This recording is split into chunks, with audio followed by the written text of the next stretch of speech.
네, 안녕하세요 여러분, 반갑습니다. 송쌤이 19번째 시간으로 여러분들 만나게 됐습니다. 자, 마지막 단원에 왔습니다. 평화와 윤리라고 되어 있는데요. 우리가 문화와 윤리까지 이제 공부를 하고 다양한 개념들을 공부해 왔습니다. 맨 마지막 단원은요, 세계 시민인 거죠. 우리가 지금까지 문화와 윤리 파트에서 다양한 다문화라는 개념도 배웠었는데요. 그런 다양한 문화들이 공존하고 있는 지금 이 세계화 시대에 국제사회는 급변하고 있고, 그 급변하는 국제사회를 우리는 어떻게 봐야 되며, 결국 거기에서 세계 평화를 지키기 위해선 어떤 윤리적 관점들이 필요하냐라는 내용입니다. 선생님이 수업 준비하면서 이것저것 쭉 훑어보니까요, 이번 단원의 가장 중요한 개념은 민족 통일이다, 한민족 네트워크다, 이런 개념도 중요하지만 제가 여러분들한테 강조하고 싶은 건 대한민국이 외교력이 대단히 큰 나라로 성장했으면 좋겠다라는 얘기입니다. 외교관들이 길러지는 데 있어서 혹시 저의 방송을 보는 학생들이 나중에 꿈이 국제 무대를 중심으로 활동하고 싶은 외교관이 꿈이다, 또 국제 무대에서 법조인으로 활동하고 싶다, 다양한 꿈들을 꾸실 수 있을 것 같은데요. 국제 무대를 배경으로 활동하게 될 그런 사람들에게, 학생들에게 가장 필요한 국제 정세, 현실을 직시해야 된다, 이런 얘기들을 하려고 합니다. 사실 국제사회의 관계, 국제관계를 바라보는 시각은 임마누엘 칸트가 강조하는 이상주의적 관점도 있고요. 토마스 홉스라는 사상가에 의해서 이렇게 자리가 잡힌 현실주의적인 관점도 있습니다. 이상주의적인 관점을 얘기하고 싶지는 않습니다. 왜냐, 국제사회는 아주 냉혹하니까요. 그런 면에서 이번 시간에 여러분들이 동북아를 둘러싸고 있는 역학관계들, 이런 것들을 중심으로 우리가 평화를 지키고 한반도에서 민족 통일을 이끌어내기 위해서 가장 필요한 것은 외교적인 역학관계를 이해하는 것이다 라고 얘기를 하고 싶습니다. 자, 우리 교재는 바로 238페이지가 되겠는데요.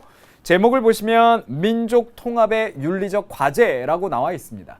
우리가 민족 통합이다 라는 말은요, 통일이라는 표현보다 한층 더 내면적으로 성숙한 것을 이야기하는데요. 통일과 통합은 엄연히 다른 개념으로 쓸 수 있겠습니다.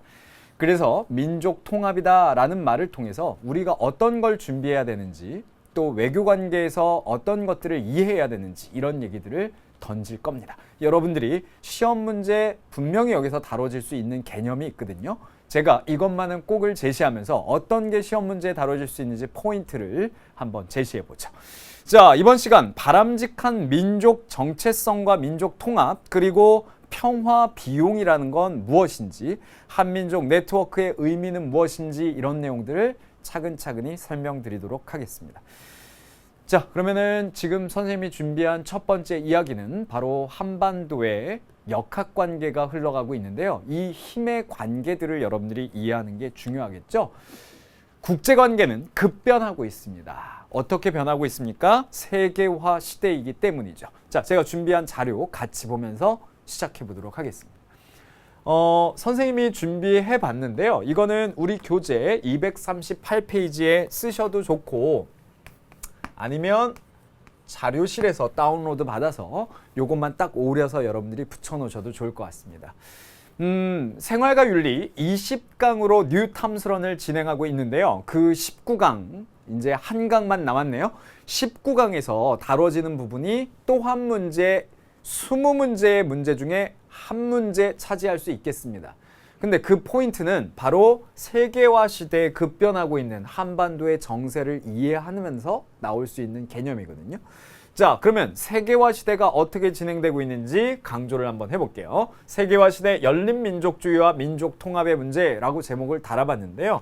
밑줄이 열린민족주의겠죠. 자료 다운로드 받으셨거나 필기를 하셨으면 밑줄 한번 가보시죠. 열린민족주의는 역시 닫힌 민족주의의 반대 개념일 겁니다. 우리가 지난 시간에 그 다문화주의에 대해서 자세히 배웠었는데요.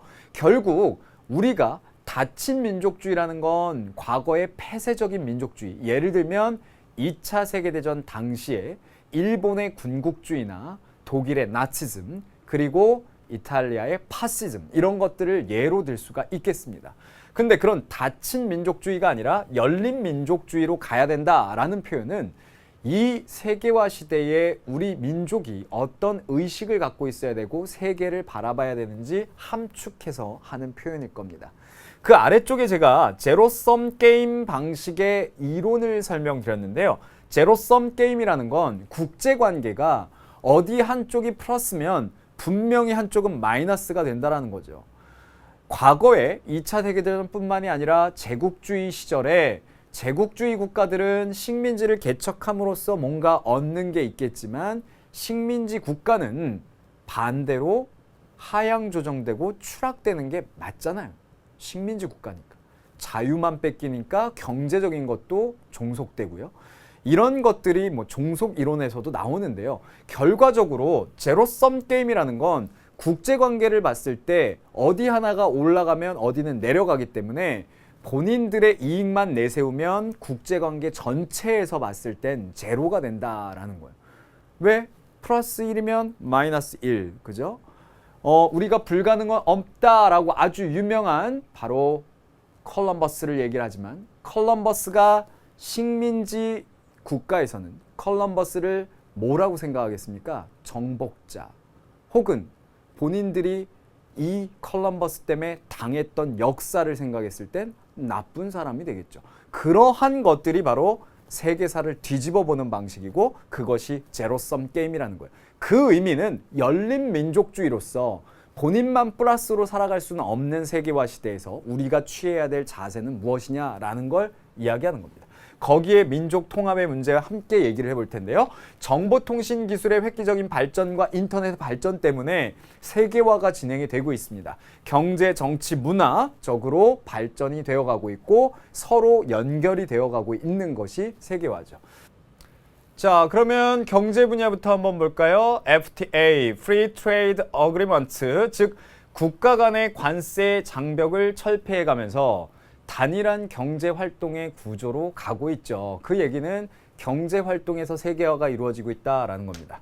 WTO 마찬가지고요. 신자유주의 그리고 1%와 99%인데 이 이야기는 비판적으로도 볼 수 있다라는 거죠. 신자유주의와 1%, 99%의 얘기는 이렇게 경제가 단일한 구조로 나가고 있지만 그 뒤에 보면 오히려 돈을 가지고 있는 또는 더 선진국인 쪽에서 잠식해가고 있는 과정이기 때문에 1%가 독점하고 99%는 빈익빈이 돼가고 있는 현상을 이야기할 겁니다. 그런 면에서 보면 경제적으로도 분명히 세계화는 진행되어 가고 있고요. 정치적으로는 국제정치죠. 이건 한 지역의 문제로 해결할 수 없는 정치 문제들. 유엔을 비롯한 국제기구가 출범되어서 국제적으로 활동한다는 것 자체가 정치도 세계화가 되어가고 있다. 문화를 들여다보면 다양한 문화가 동시다발적으로 공존하고 있는 것, 이러한 부분들이 동시에 지구 정반대편에 있는 문화를 우리가 경험하고 있기 때문에 그런 면에서 정치, 경제, 사회, 문화 모든 부분에서 세계화가 진행되고 있습니다. 초점은 이거죠. 배타적인 민족주의, 자민족 우월주의, 패권주의, 역사적으로 인류가 이런 것들을 자행했을 때 제로섬이었다라는 것을 이해한다라면 열린 민족주의로 갈 수 있고 열린 민족주의는 다양한 가치를 인정한다라는 표현을 바탕에 깔고 있습니다. 국제정세의 변화라는 것은요. 이런 세계화 시대에 국제정세는 굉장히 급변하고 있다는 걸 얘기합니다. 그 급변하는 국제정세에서 우리가 가져야 되는 가장 자세, 중요한 포인트는 뭐냐? 외교적 중요성이죠. 외교를 어떻게 이해할 수 있느냐. 그 다음에 외교력을 한 나라가 얼만큼 가져야 되는지 중요성을 다시 한번 확인할 수 있고요. 그 다음에 외교관을 양성하는 문제 이런 것들이 선생님이 보기엔 여러분들이 이번 단원에서 오히려 이러한 것들을 좀 주목해서 보셨으면 좋겠어요. 우리가 굳건한 외교력이 있어야 되고요. 또 외교관이 양성되어야 되고 그런 것들을 중심으로 국제정세에 주도적인 역할을 하는 그런 외교 국가가 돼야 되는데 선생님은 좀 불만족스럽습니다. 그런 면에서 여러분들이 현실을 직시하고 제대로 봐야 되는 게 우리 주변의 역학관계인 거죠. 그러면 동북아의 역학관계는 어떻게 흘러가고 있느냐, 그 얘기를 하기 위해서 바람직한 민족 정체성과 통합을 왜 해야 되고, 결국 우리가 통일, 통합이다라는 건 우리 민족에게 어떤 이익을 가져다 주느냐, 이런 것들 좀 연결을 해봐야 될 것 같은데요. 역시 238페이지입니다. 같이 보시면요. 바람직한 민족 정체성과 민족 통합, 극단적 세계주의, 배타적 민족주의, 열린 민족주의의 바탕을 둔 민족 정체성, 열린 민족주의의 바탕을 둔 민족 통합을 위한 노력, 이렇게 정리가 되어 있는데요. 위에서 얘기했던 것들은 선생님이 방금 전에 얘기했던 열린 민족주의에 반대되는 개념이죠. 우리가 지금 얘기했던 배타적 민족주의가 패권주의나 아니면 닫힌 민족주의를 얘기합니다. 그런데 요 자세도 안 되죠. 완전히 문을 다 열어주고, 극단적 세계주의라는 것은 정체성을 놓치고 쫓아가는 것을 얘기하거든요. 그래서 극단적 세계주의는 세계의 통합반을 지나치게 강조해서 국가나 민족의 필요성을 부정하는 태도이기 때문에 이 극단, 양극단에 치우치는 건 안 되겠고요. 민족 정체성의 바탕을 둔 열린 민족주의. 지난 시간에 우리가 공부했던 개념으로 보면 구동존이의 개념이나 써볼까요? 그 다음에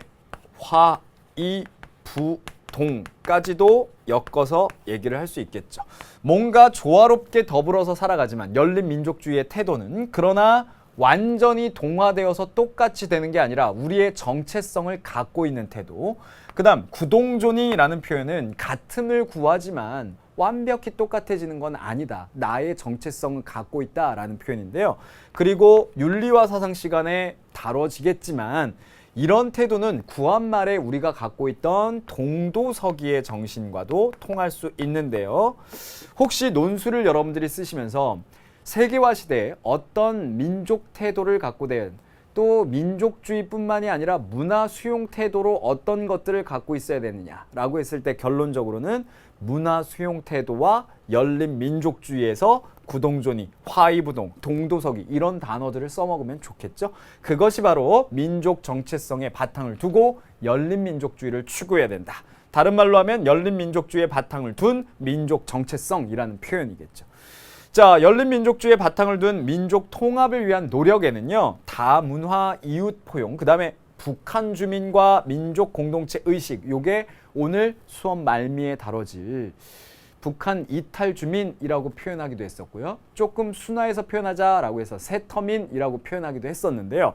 북한 주민과 민족 공동체, 우리 사회에 있는 북한 이탈 주민뿐만이 아니라 세터민들뿐만이 아니라 북한에 있는 우리 동포라고 생각하는 관점에서 봤을 땐 한민족 네트워크를 어떻게 형성해야 될까까지도 묻고 있는 부분입니다. 자, 여기까지 교재에 나와 있는 거 정리를 했는데요. 지도를 한번 볼까요? 대한민국입니다. 그리고 엄연히 동해, 서해 이렇게 표기를 했고요. 남해도 있네요. 영토뿐만이 아니라 영공, 그리고 영해까지가 우리의 영토, 영해, 영공을, 우리의 주권을 가지고 우리는 대한민국을 꾸리고 있습니다. 그런데요, 여기를 둘러싸고 있는 외교 관계를 잘 들여다보면 녹록치가 않습니다. 지금부터 한민족 네트워크, 그리고 민족 통합을 얘기하기 위해서 한반도에 어떤 힘의 역학관계가 외교적으로 벌어지고 있느냐, 이걸 여러분들이 주목해서 봐야 될 것 같습니다. 자, 선생님이 준비한 자료, 여러분들 자료실에 제가 올려놓을 테니까요. 이 자료를 한번 같이 보시죠. 제가 요거를 이제 한 장에 넣어달라고 부탁을 했어요. 왜냐면 각각 여러분들이 내용이 중요한 게 아니라 결론적으로 한반도에 흘러가는 이 역학관계가 이렇다라는 걸 이해하는 게 중요하니까요. 잘 보시면 한반도를 둘러싸고 있는 주변 사강이 있습니다. 우리 교재 역시 238페이지를 하고 있는데요. 이 238페이지에 나오는 것처럼 지구촌 시대의 민족 통합을 위해서 꼭 주목해서 우리가 봐야 되는 것이 결국엔 이런 동북아를 둘러싸고 있는, 우리 한반도를 둘러싸고 있는 주변 강대국들이 어떤 역학관계를 가지고 있느냐. 네 나라죠?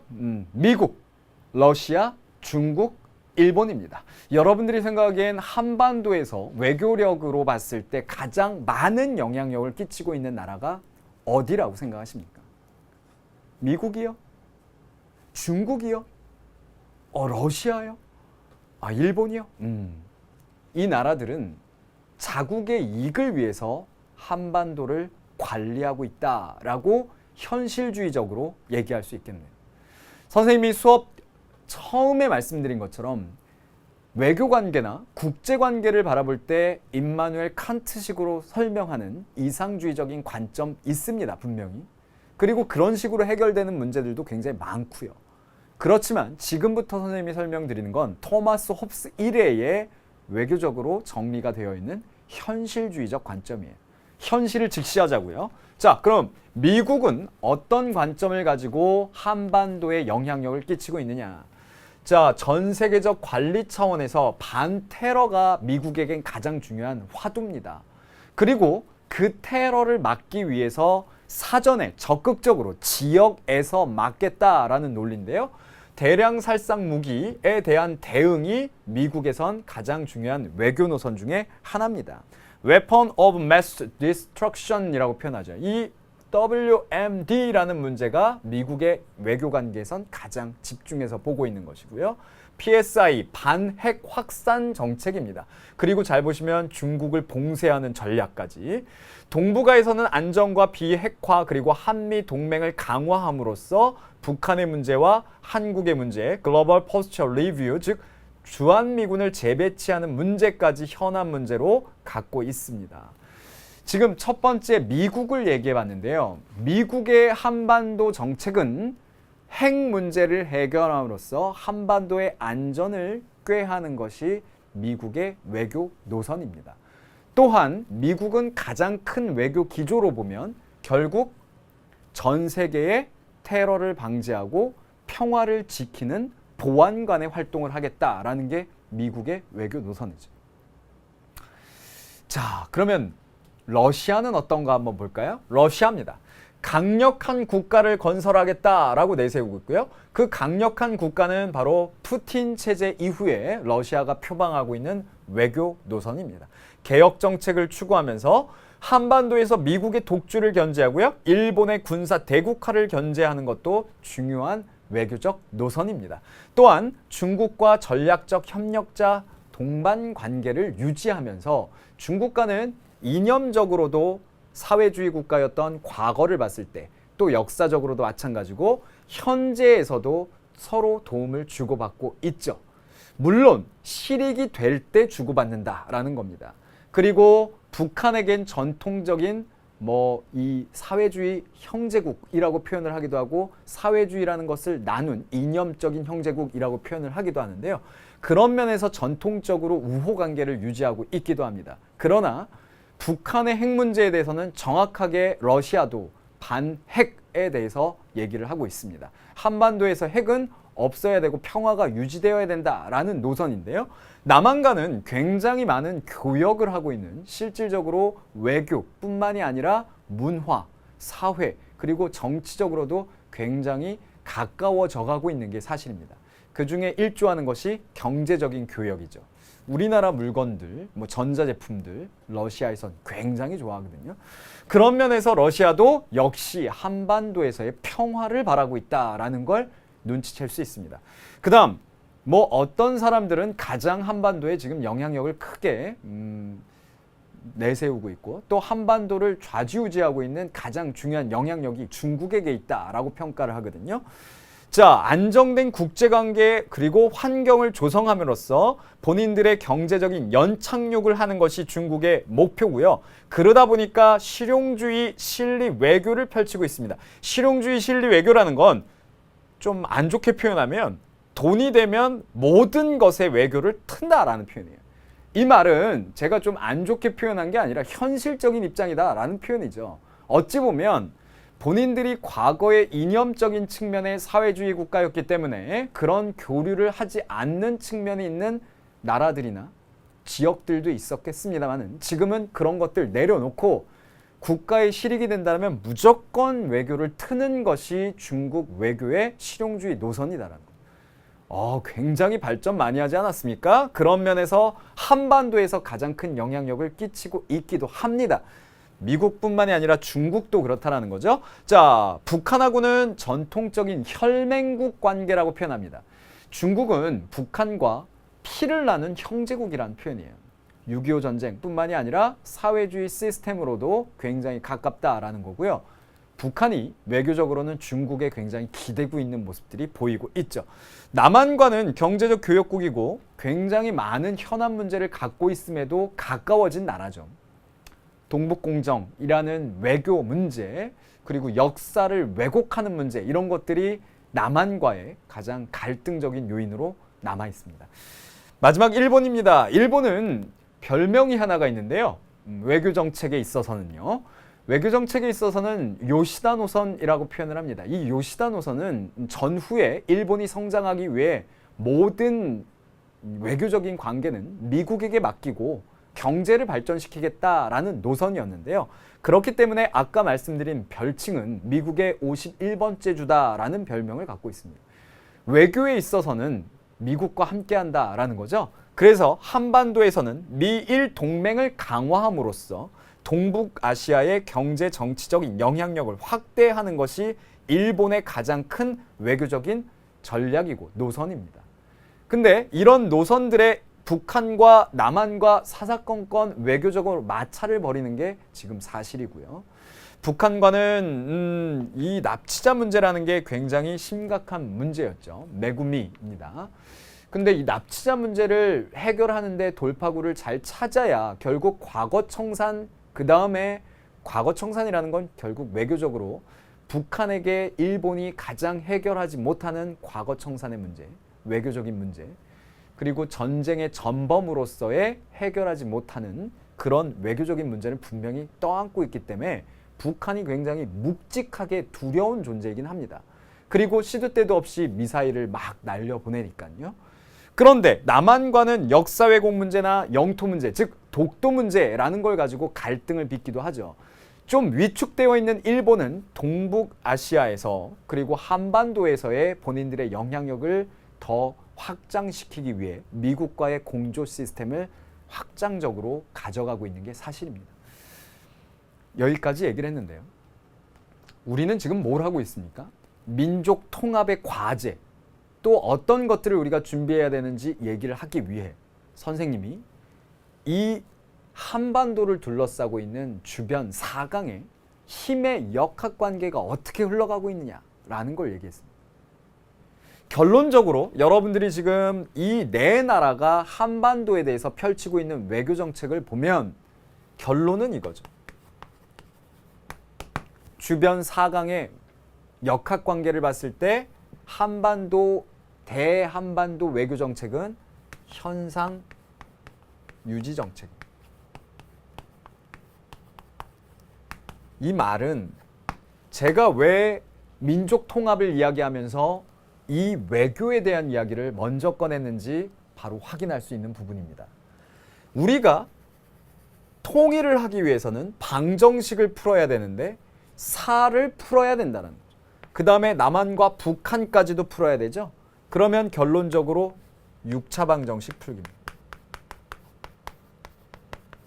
6차 방정식 풀 수 있을까요? 굉장히 어려운 문제죠. 여러분들 수학 시간에 혹시 6차 방정식 다뤄봤나요? 제가 수학 선생님한테 물어봤더니 뭐 이건 근이 없다, 뭐 해가 없다, 뭐 해는 나올 수는 있는데 굉장히 어렵다, 뭐 여러 가지 얘기를 해주시던데요. 통일의 문제가, 민족 통합의 문제가 그만큼 어렵다라는 거. 4+2.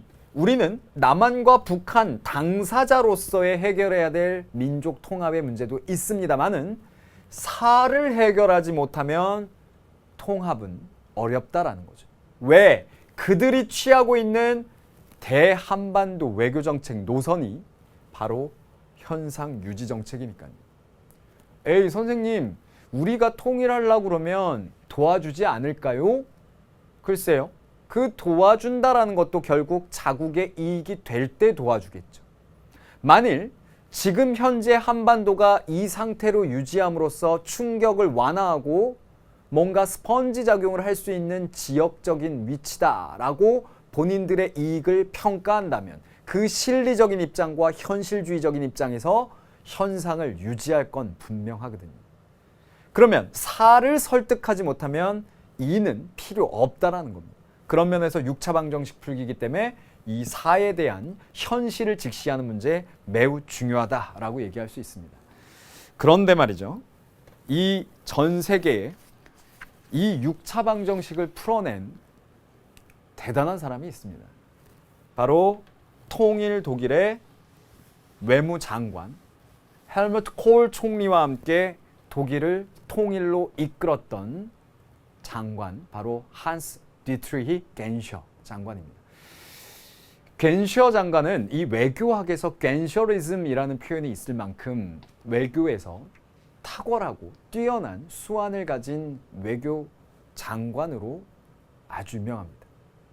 그 전에 서독에서도 아주 오랫동안 외교를 책임졌던 유명한 분이기도 하고요. 겐셔 장관의 자서전도 나와 있으니까 혹시 외교에 대해서 관심 있는 분은 어떻게 해서 4+2 물론 겐셔에겐 또 헬무트 콜 총리 그 당시에 독일의 사는 우리랑 달랐죠. 그때는 영국, 프랑스를 포함해서 미국과 또 소련 이런 네 나라였으니까요.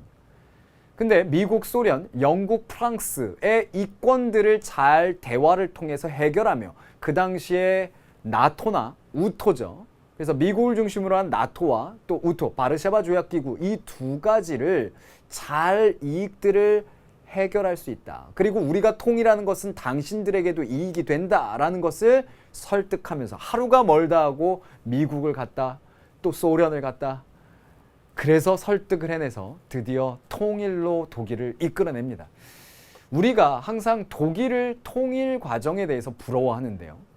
우리가 오늘 통일, 통합을 이야기하기 위해선 독일을 유심히 봐야 되겠죠. 그런 면에서 겐셔 장관이 외교에서 추앙받는 것처럼 우리나라에도 이 방송을 보고 있는 학생 중에 아주 유명한 외교관이 나와서 또 외교에 관련된 학자들이 나와서 우리 대한민국을 통일로 이끌어주는데 여러분들 이름 뒤에 ism, 기택이즘 이렇게 나올 수 있으면 좋겠습니다. 한스 디트리 겐셔 독일 통일을 이끌었던 외무장관 소개까지 설명을 해봤습니다. 지금부터는요, 통일, 통합, 바람직한 통일이라는 게 무엇이냐 이런 얘기를 좀 해봐야 될 것 같은데요. 우리 교재 자 238페이지에 통일의 의와 바람직한 통일의 방법이라고 나와 있습니다. 통계청에서 제가 자료를 좀 갖고 와봤는데 2009년에 청소년 통일 의식 조사를 해보니까요. 이 통일 문제에 대해서 학생들이 이런 식으로 대답을 했네요. 통일은 필요하다 70.3%, 그리고 통일은 필요 없다 29.7%였습니다. 근데 제가 다시 조사를 해서 2014년에 통일 의식 조사 청소년들 얘기입니다. 청소년들이 통일 의식을 어떻게 갖고 있나 조사를 해봤더니 35.3%가 통일은 필요 없다. 통일에 대해서 점점 무관심해지고 있고 또 50% 넘는 학생들이 실제로 북한에 대해서, 북한 주민들에 대해서 나는 거리감과 거부감을 갖고 있다. 이렇게 대답을 한 게 조사가 됐는데요. 이 통일의식 조사를 보면서 느껴지는 건 통일의 문제가 점점 무관심해지고 있는 게 아닌가, 더군다나 자라나는 학생들에게 말이죠. 그래서 이 단원에서 왜 통일이 필요한지, 민족 통합은 왜 필요한지, 그리고 민족 통합은 어떤 방식으로 가야 되는지를 힘주어 얘기하고 있는 이유입니다. 이 단원이 여러분들에게 던지는 메시지, 지금부터 한번 잘 주목해 볼까요? 이산가족의 고통을 해소하는 겁니다. 1971년 당시에 대한적십자사에서 발표한 것은요, 우리나라 인구가 몇 명이에요? 지금 엄청나게 늘어났지만 그 당시에도 굉장히 많은 인구였는데 71년도에 이산가족을 1000만 명이라고 보도를 했었습니다. 물론 지금은 많이 줄어들었습니다만은 그 당시에 1000만 명이었다면 어찌 보면 3명 중에 1명, 지금으로 얘기하면 4명 중에 1명 다 이산가족이었다 라고 얘기를 할 수 있겠죠. 지금은 제가 통계청의 자료를 이렇게 뽑아 보니까 2014년 현재는요 700만 명이라고 추정을 하고 있습니다. 이산가족 1세대들이 벌써 이제 세상을 떠오고 있고, 그리고 그 가운데 우리가 주목해야 될 부분은 점점 줄어들고는 있지만 아직도 700만 명, 제대로 추정치예요. 그러니까 제대로 조사는 안 되지만 700만 명이라면 꽤 많은 숫자인 건 거죠. 얼마 전에 영화에서도요, 이 국제시장이란 영화에서도 이산가족 상봉 장면에 대해서 다루면서 다시금 우리가 우리 사회엔 분명히 이산가족이 있구나라는 걸 환기시켜줬는데요. 이산가족의 고통을 없애기 위해서라도 반드시 통일은 해야 된다라는 논리가 1번이고요. 2번은 손상된 민족 정체성을 회복하기 위해서입니다. 우리는 한반도잖아요. 한반도라는 건 우리의 지도가 이렇게 되어 있어서 한반도라고 표현한 겁니다. 왜? 우리는 반도국이니까요. 근데 지금은 허리가 뚝 잘려서 남한의 경우는 반도라고 표현하기 어렵습니다. 뭔가요? 섬이죠. 그래서 외로운 거예요. 그렇지 않습니까? 여러분들 보기에? 그래서 지금 전 세계가 다 독일마저도 이제 통일을 하고 그랬는데 우리만 이렇게 외로운 섬으로 남아있을 필요는 없잖아요. 손상된 민족 정체성, 그건 뭔가요? 우리는 원래 하나였다. 허리가 잘렸다라는 거죠. 민족 정체성의 회복이라는 건 결국 단일 민족으로서의 남과 북을 얘기하는 겁니다. 한반도의 평화와 번영에 기여를 해야 된다.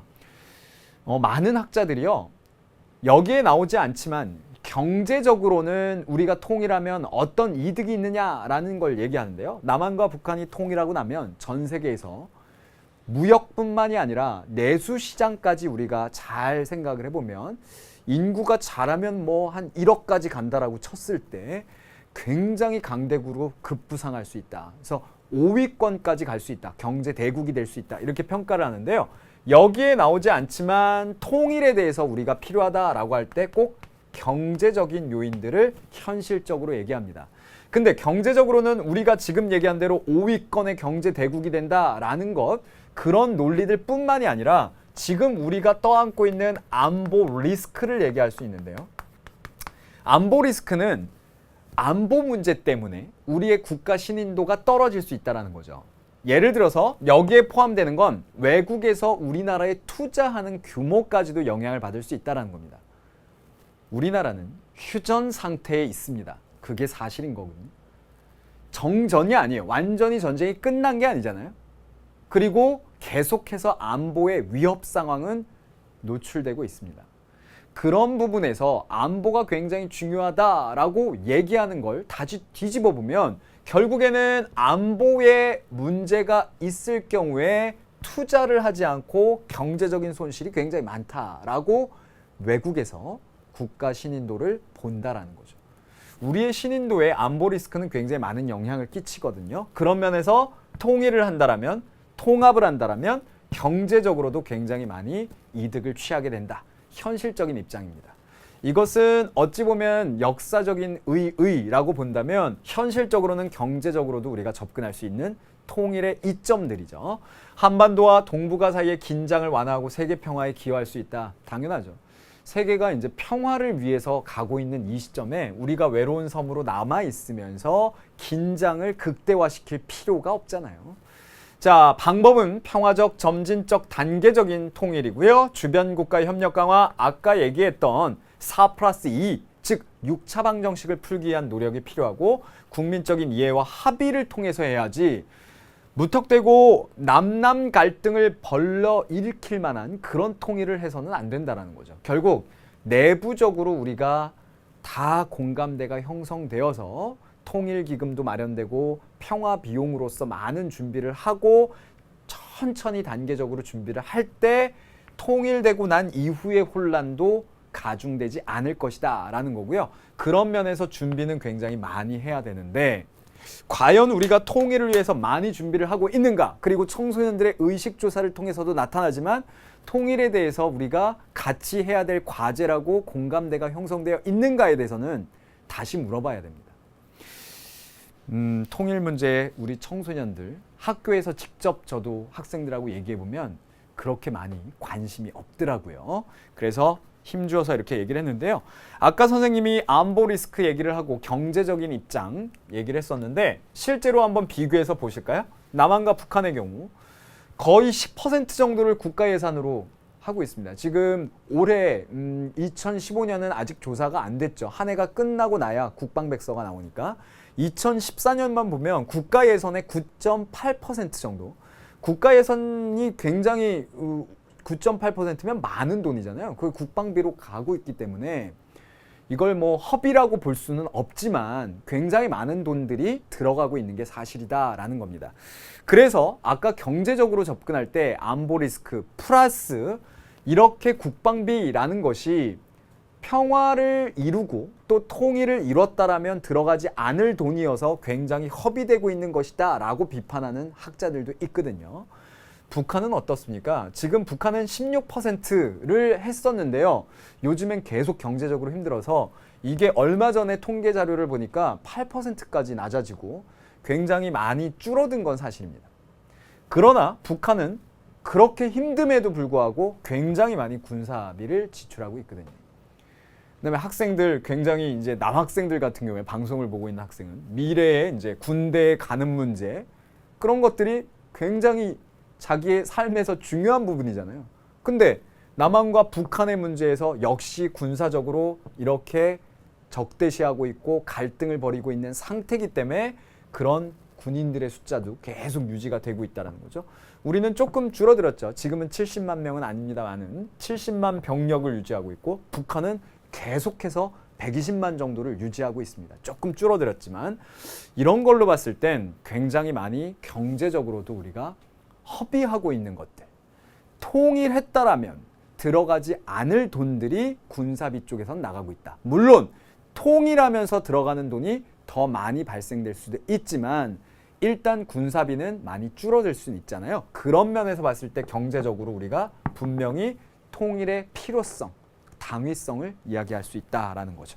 자, 여기까지 설명을 드렸습니다. 역시 238페이지 양가로 2번에 나오는 통일을 위한 평화 비용 얘기로 옮겨가 보도록 하죠. 자, 통일을 위해서 우리가 평화 비용을 어떻게 볼 수 있느냐. 통일 이전에 한반도의 평화를 유지하고 정착시키기 위해 지불해야 되는 비용인데요. 통일 이전부터 계속해서 지금 준비를 해나가는 단계에서 들어가는 비용들이죠. 통일 과정이나 통일 이후에 나타날 수 있는 문제를 해소하고 평화 통일의 기반을 마련하기 위함이다. 결국 통일을 위한 준비 과정이고요. 통일된 이후에도 들어가겠지만 잘 준비를 해놓으면 통일 이후에 들어갈 돈들을 줄일 수도 있습니다. 그것이 바로 평화비용이라고 개념을 잡으시면 되겠죠. 한반도 전쟁 위기 억제 비용, 안보 불안 해소 비용, 남북 경제 협력 비용, 이거 굉장히 주목해야 될 비용이고요. 북한 지원 비용, 사회문화 교류 비용입니다. 실제로 이런 것들을 많이 준비했던 남한과 북한을 서독과 동독이라고만 바꿔놓으면 많이 준비했던 동독, 서독, 즉 통일 독일 또한 이렇게 준비를 많이 했음에도 불구하고 통일된 이후에 많은 갈등을 겪었는데요. 그 갈등을 그렇게 준비를 많이 했음에도 겪었기 때문에 우리는 더 잘 준비를 해야 되겠죠. 자, 그러면 어떤 식으로 이제 갈등을 겪었느냐. 오시스와 베시스라는 얘기를 우리가 잘 알고 있잖아요. 오시스는 오리엔탈을 얘기하니까 동쪽에서 온 놈입니다. 교육 목적상 그냥 사용할게요. 동쪽 놈이란 표현이에요. 이건 누구? 동독 출신 사람들을 비판한 욕이죠, 욕. 그죠? 그 다음에 베시스는 서쪽 놈이란 표현이지만 뭐 졸부 이런 뜻으로 사용을 한 건 거죠. 니네는 자본주의에 돈만 많아가지고 막 이렇게 비판을 한 건 거예요.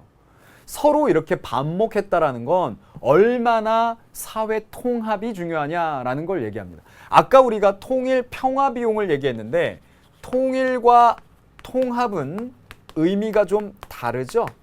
통일은 정치적으로나 지리적으로, 지정학적으로 그래서 하나 떨어졌던 나라가 하나가 되는 그 문제를 통일이라고 표현을 한다면 통합은 사회, 문화, 심지어 그 안에 녹아들어 있는 가치관까지 하나가 되는 것을 통합이라고 표현합니다. 여기 이 통일 독일에서 우리가 확인할 수 있는 건 이 통합을 굉장히 준비를 많이 했음에도 불구하고 이렇게 혼란이 있었기 때문에, 갈등이 있었기 때문에 가치관의 차이와 문화적인 차이, 사회의 여러 가지 갈등들이 이 통합을 잘 준비하지 못하면 벌어지기가 쉽다. 결국 지금은 독일이 많이 이런 것들을 해결하고 발전하고 있는 게 사실입니다. 근데 우리도 민족 통합을 하고 난 이후에 이런 혼란들이 가중될 수 있다라는 거고요.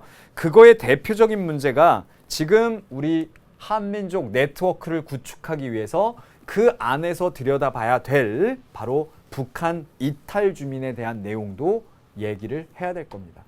자, 240페이지 앞부분에 전 페이지에서 이제 북한 이탈 주민에 대한 사회적으로 또 문화적으로 심리적으로 적응하기 어려운 내용들을 얘기하고 있는데요. 그런 우리 사회에 편입되어 있는 북한 이탈 주민뿐만이 아니라 전 세계에 진출해 있는 재외 동포들까지도 포함해서 우리가 한민족 네트워크를 형성해서 민족 통합으로 나가야 되겠다라는 얘기가 나와 있습니다. 자, 아주 윤리적인 얘기고 당위적인 얘기여서 이 부분을 가지고 시험 문제에 나와봤자 어렵지는 않습니다, 여러분들이. 그러니까 이 정도로 얘기를 하고요.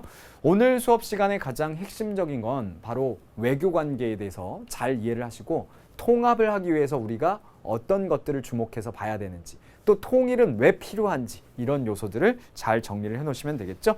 자, 문제는 다양한 형태로 통일을 물어볼 수가 있겠는데요. 또 통합의 필요성을 물어볼 수가 있겠는데, 자, 우리 247페이지에 나와 있는 3번 문제를 한번 풀어보도록 하죠.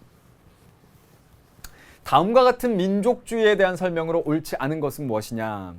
우리가 수업 시작하면서 세계화를 이야기했고 세계화에 필요한 자세로서 열린 민족주의를 얘기했었습니다.